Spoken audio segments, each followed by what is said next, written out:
our discussion of the vows, just one final point. In times of illness, prostrate yourself before the Buddha. Offer incense, not for the healing of your illness, but the healing of the sickness and illness of this world, of samsara, of your friends and family. Pray to Buddha that their illnesses will be healed. Offer your sicknesses to them for their benefit, that they may be healed of their illnesses. And now,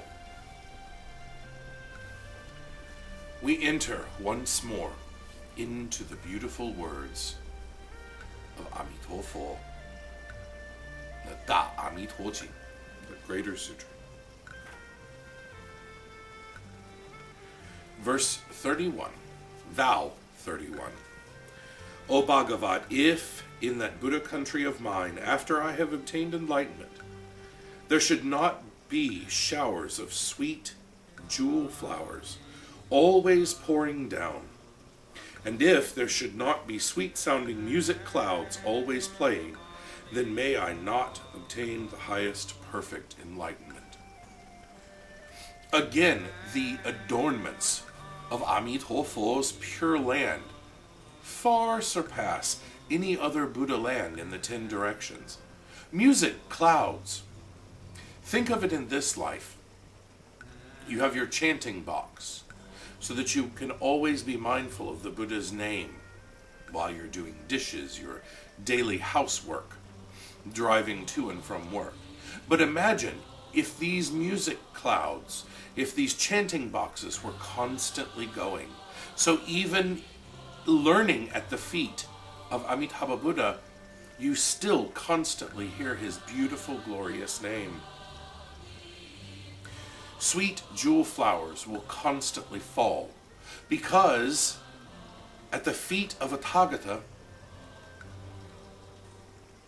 all the universe, gods and men, bow before the Buddhas, and more especially Buddha Amitofo, because, as was said earlier in the sutra, all Buddhas in the 10 directions bow in humble obeisance before the feet of Amitabha Buddha, because he is exceedingly the supreme Buddha.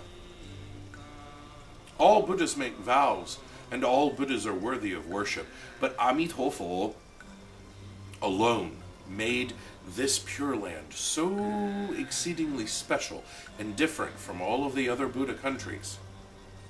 All Buddhas in the 10 directions pay obeisances and recite the name Namo Amitofo. Vow 32. O Bhagavat, if the beings belonging to me, after I have obtained enlightenment, who are visible by their splendor, in immeasurable, innumerable, inconceivable, incomparable worlds, should not all be filled with pleasure, far beyond gods and men, then may I not obtain the highest perfect knowledge of enlightenment. The bodhisattvas that are born into the Pure Land,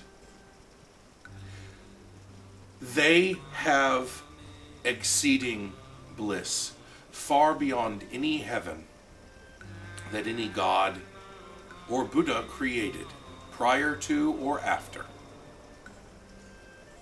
In the Pure Land, everything is exceedingly perfect and blissful and happy. You may spend 100 million eons in Jesus's heaven, or Milofo's heaven, and you will never experience, even in those eons of millions of billions of years, the happiness and pleasure that you will have in one moment of Amitofo's Pure Land.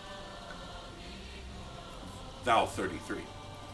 O Bhagavat, if after I have obtained enlightenment, the noble-minded bodhisattvas in immeasurable, inconceivable, incomparable, immense Buddha countries on all sides, after having heard my name, should not be delivered from birth, through the merit arising from that hearing, and should not be strong in the knowledge of Dhyaranis until they have obtained the very throne of enlightenment, then may I not obtain the highest perfect knowledge. What does this mean?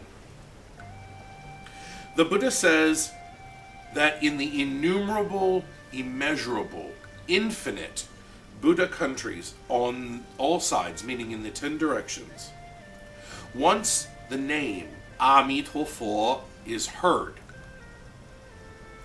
the merit that arises from just the hearing, not even the saying, just the hearing of the name Amitofo,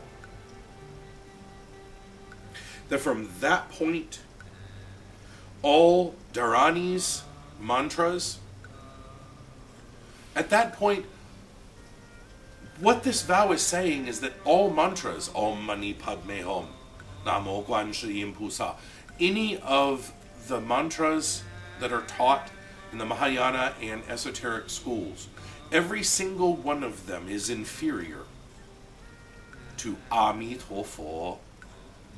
All of them are encapsulated in Amitofo. Just the name, Amitabha Buddha, Amitofo,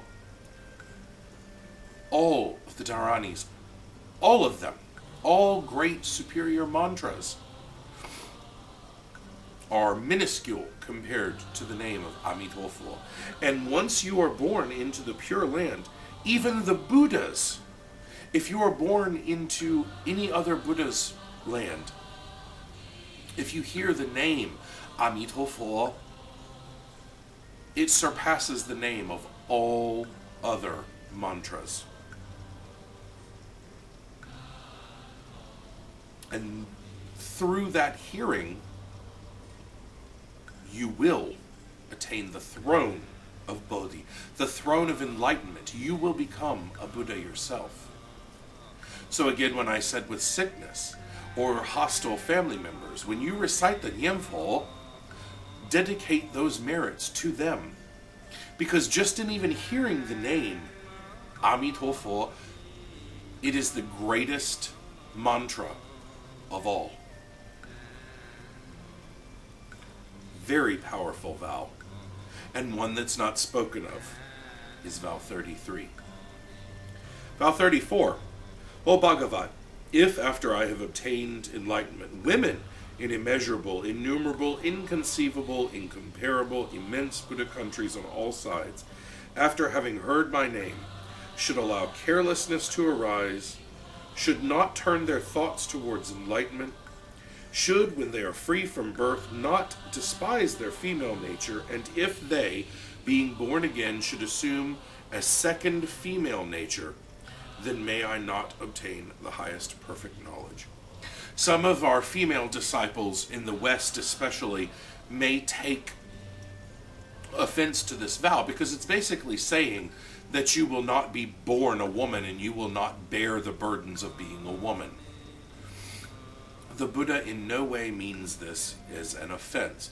Sadly, in the culture of the West, because of various other monotheistic Western religions, have always placed women beneath men. The reason that this vow is important for we Buddhists is that because through no fault of the woman, your bodies, and if you have small children who you might not wish to hear this, you might wish to have the children leave the room at this point, because I'm going to be very, very frank and very blunt. So I'll give you a moment to allow the children to leave the room.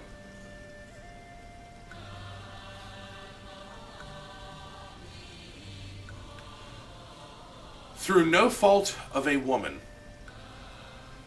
your body is a cause of sexual misconduct in men.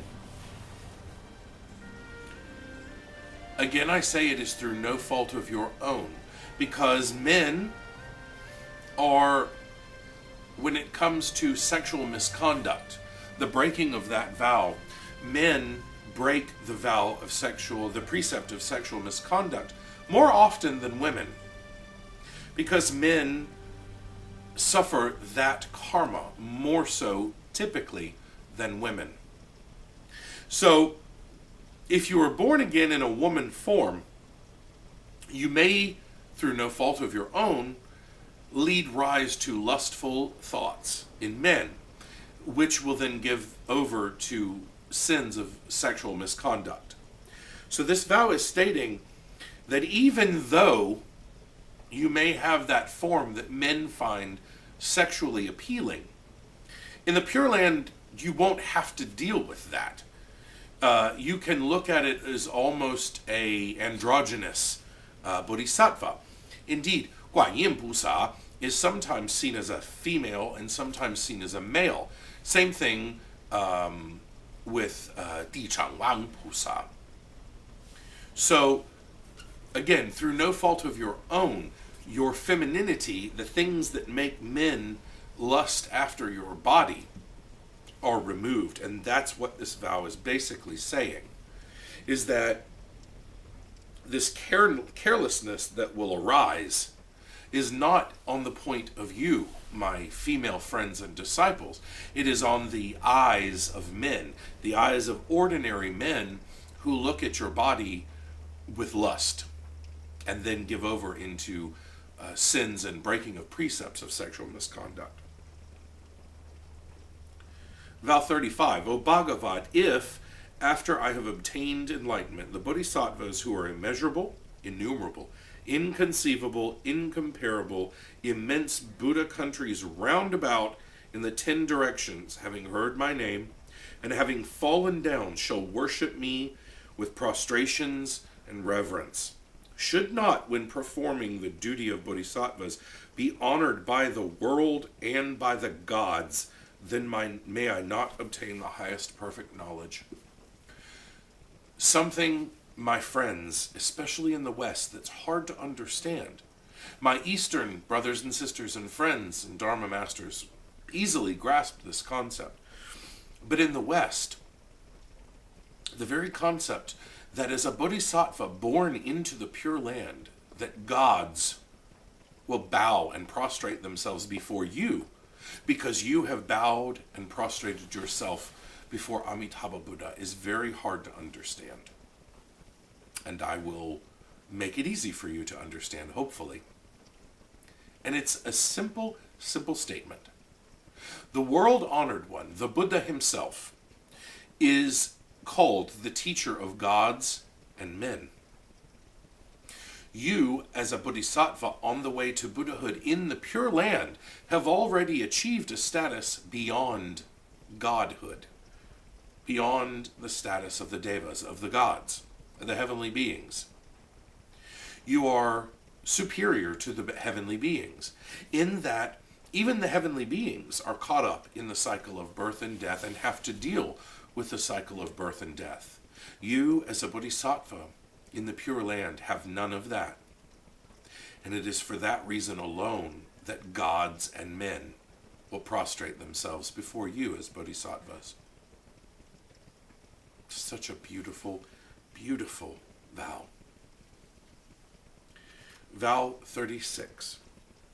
O Bhagavat, if after I have obtained enlightenment, the work of dyeing, sewing, drying, washing of his cloaks should have to be performed by any bodhisattva, and they should not perceive themselves as quick as thought, covered by newly produced excellent cloaks, granted to them by the Tathagata, may I not obtain the highest perfect knowledge.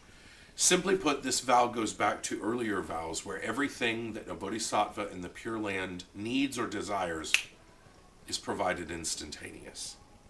There's no washing of clothes. There is no mundane task in the Pure Land. All of it is instantaneously granted through the compassionate wisdom and power of Amitofo. Very simple. 37. O Bhagavat, if the beings who are born at the same time in that Buddha country, after I have obtained enlightenment, should not obtain such happiness as that of a holy bhikshu who is free from pain and has obtained the third meditation, then may I not obtain the highest perfect knowledge. Simply put, what we discussed earlier as far as illness, there is no illness.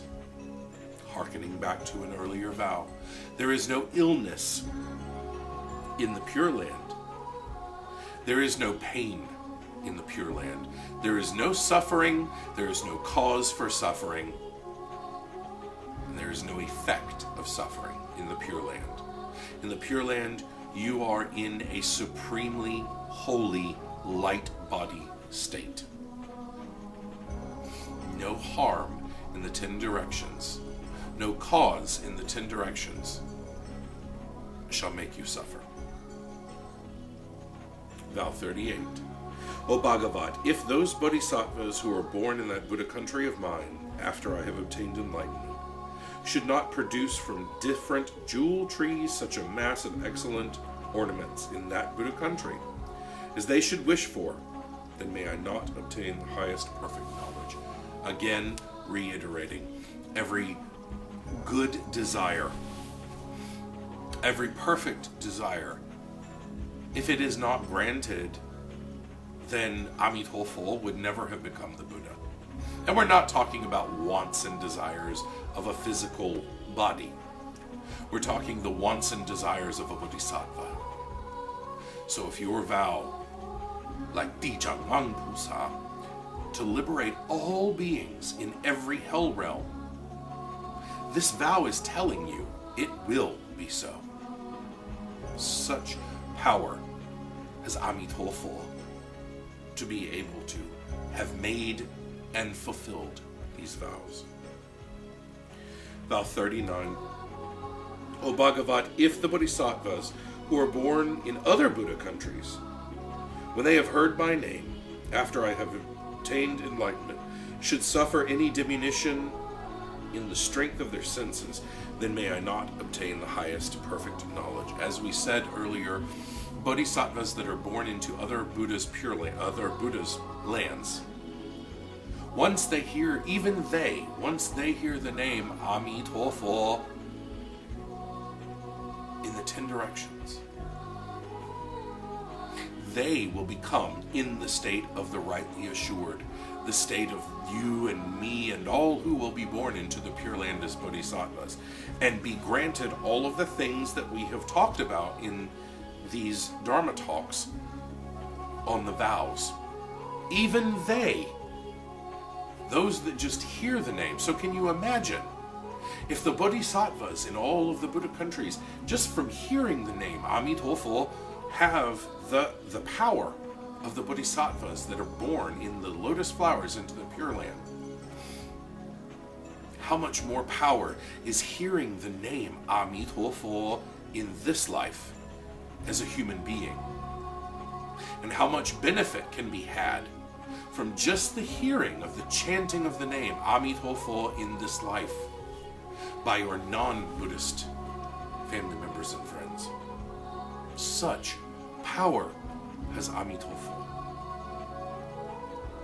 Finally, for this Dharma talk, Vow 40. O Bhagavat, if after I have obtained enlightenment, the bodhisattvas from hearing my name in a place of a different Buddha country should not obtain the samadhi or ecstasy called Suvibhaktavati, in which samadhi the bodhisattvas will see immeasurable, innumerable, inconceivable, incomparable, immense, blessed Buddhas one moment after another, and if that samadhi of theirs should come to an end meanwhile, then may I not obtain the highest perfect knowledge of enlightenment.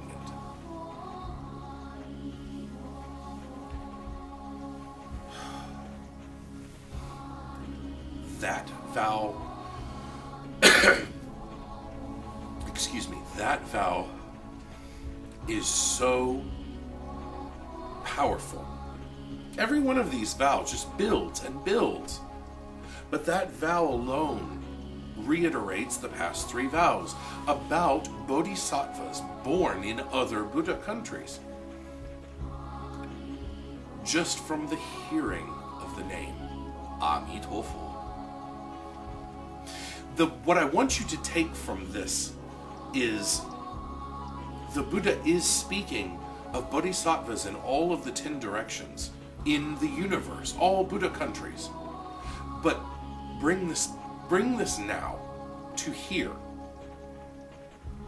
You watching this Dharma talk, this Sutra study, myself, and everyone who can hear my voice. Think, if these vows are discussing bodhisattvas that are already born in other Buddha countries, can you imagine? And I want you to imagine and think how much more powerful in this world of samsara are these vows. If in Buddha countries the vows of Amitofo have the power to affect other Buddha countries and other bodhisattvas, just simply through his name, how much more beautiful and more powerful in this life are these vows, exceedingly, immeasurably, infinitely more powerful in this life. And why? Because you and I are not bodhisattvas yet. We are not Buddhas. We are trying to reach Buddhahood. And the way to do so is through the recitation of the Buddha name, Amitofo.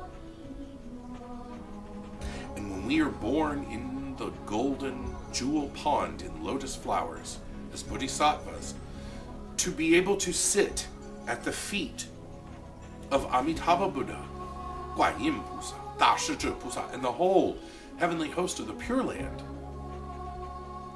and we benefit from these vows there, how much more exceedingly do we benefit from these vows here?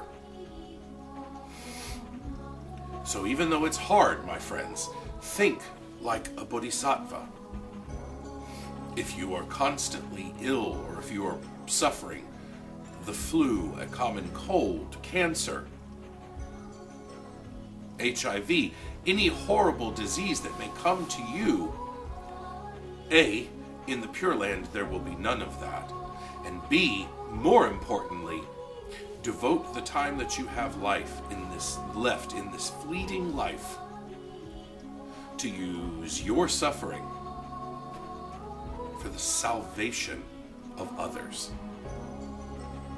Constantly recite the Nianfo, recite the Buddha name with faith, make vows to be born into the Pure Land, and I assure you, as truthfully as I am sitting here before you, you will attain birth in the Pure Land, because it has already been promised.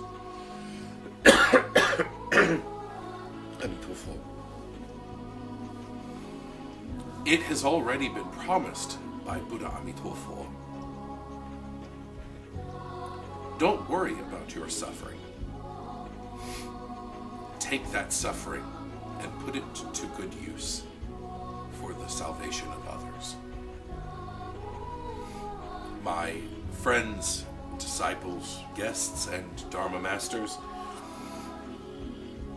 these talks are not made for my benefit.